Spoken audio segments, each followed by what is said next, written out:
السلام علیکم. زه رضوان مرادم او تاسو د ازادي رادیو نړیوالو خبرونو لیدلو ته رابولم.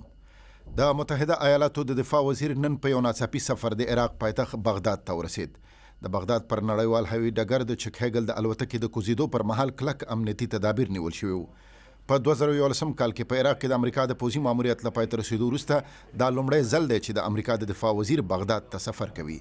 چک هیګل تر دې مخکې کویت ته لاړ او هلته په خپلو څرګندونو کې ویل چې د عراق امنیتي ځواکونو لا پسې توانمن شوي دي.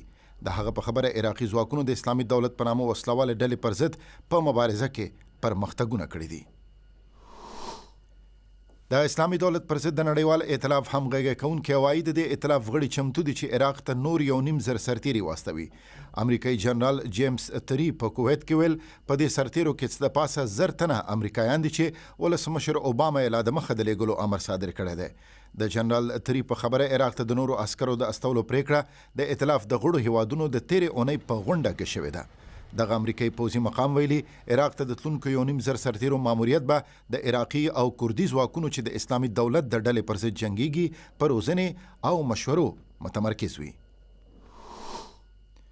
او د اوکراین حکومت او روسي بیلتون غوښتونکو ویلي دي د دې هیواد په ختیځ کې د چوپتیا ورځ څاري. د اوکراین ولسمشر پیترو پروشنکو ویلي د ډسمبر په 9مه نیټه به حکومتي ځواکونه یو اړخیزه اوربند ټینګ کړي. د اوکرایني ځواکونو ویاند ویلي دوی په ختیځ کې ټول محارب فعالیتونه درولي، خو چیرته که پرې ډزې وشي نو دوی به ځواب ورکړي. د اوکراین په ختیځ لوهانسک او دونیسک سیمو کې بیلتون غوښتونکو هم ویلي چې دوی به نننی اوربند وساتي. په همدې حال کې د اوکراین ولسمشر وایي چې نن به په منسک کې د اوکراین د روانې شخړې د حل لپاره خبرې وشي، خو بیلتون غوښتونکي ټینګار کوي چې دا خبرې اترې باید د ډسمبر په 12مه نیټه ترسره شي.